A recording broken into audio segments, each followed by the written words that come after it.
When most people think of sushi, they picture fresh slices of raw fish laid over warm, seasoned rice in a high-end restaurant. It is sleek, precise, and considered one of the healthiest delicacies in the world. But the original version of sushi wasn't a luxury meal at all. In fact, it was a smelly, fermented survival food created out of absolute necessity, where the rice was actually thrown away in the trash before eating. The story of sushi doesn't actually begin in Japan. It traces back around the 2nd century BC along the Mekong River in Southeast Asia. Coastal and river communities faced a major problem. Fish spoiled rapidly in the humid heat, and refrigeration didn't exist. To preserve their catch, locals developed a clever technique called nerzushi. Fresh fish was gutted, packed with salt, and pressed under heavy stones wrapped in cooked rice. As the rice fermented, it produced lactic acid, which prevented bacteria from growing and preserved the fish for months. But here is the catch. The rice became sour, sticky, and completely unappetizing. When it came time to eat, people scraped off the fermented rice and tossed it out, eating only the preserved fish. During the 8th century, this preservation method traveled along trade routes into Japan. The Japanese loved the concept, but they hated wasting precious grains of rice. By the 17th century, master chefs in Edo, modern-day Tokyo, came up with a game-changing shortcut. Instead of waiting months for natural fermentation to create acid, they poured rice vinegar directly into fresh, steamed rice. This gave the rice that signature tangy bite instantly, preserved it, and made the grain itself delicious to eat. For the first time in history, fish and rice were consumed together as a single dish, known as heiazushi, fast sushi. In the early 1820s, a visionary street vendor named Hanja Yohei changed culinary history forever.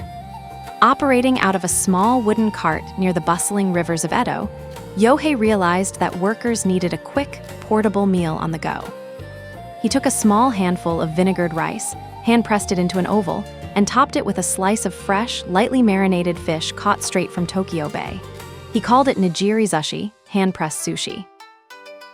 It was the 19th century equivalent of fast food. Customers stood by his cart, ate 3 or 4 pieces with their hands in under 2 minutes, and went back to work. Yohei's street cart was such a massive hit that copycat vendors flooded the streets of Tokyo. Over the years, sushi evolved from simple street food into a huge variety of styles, but a few iconic types dominate menus worldwide. Nigiri, the pure classic, a hand-pressed oval of vinegared rice topped with a fresh slice of raw fish like salmon, tuna, or yellowtail. Maki, the classic roll, fish, cucumber, or avocado wrapped in vinegared rice and a crisp sheet of dried seaweed nari, then sliced into bite-sized pieces. Uramaki, inside-out rolls, rice on the outside, seaweed on the inside. Created to appeal to Western diners, this style birthed world-famous rolls like the California and spicy tuna roll. Onigiri, rice balls. While technically a staple rice snack rather than classic sushi, these triangular pressed rice balls are packed with savory fillings like salted salmon or pickled plum, wrapped in a seaweed strip, and enjoyed as Japan's ultimate portable comfort food. Temaki, hand rolls. A quick, casual sushi cone made of crisp seaweed stuffed with rice, fish, and crisp veggies, designed to be eaten with your hands. Sashimi.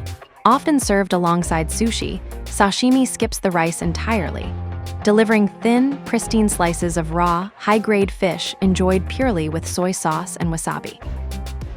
Sushi remained a local Tokyo street food for a century, until disaster struck. In 1923, the Great Kanto earthquake devastated Tokyo, destroying land values and sending real estate prices plummeting. While tragic, this economic shift allowed Tokyo's street vendors to buy cheap real estate and move their food carts into permanent indoor storefronts. When World War II ended, these brick-and-mortar sushi shops spread across Japan, standardizing high refrigeration and hygiene standards. By the 1960s, Japanese immigrants brought sushi to LA, creating the famous California roll to introduce hesitant Westerners to avocado and crab before easing them into raw fish. Would you have been brave enough to try ancient nerzushi and throw the rice away, or are you sticking strictly to modern nigiri? Drop your thoughts in the comments below, along with the next food history you want us to cover. Thanks for watching. Please like and subscribe, and see you in the next episode.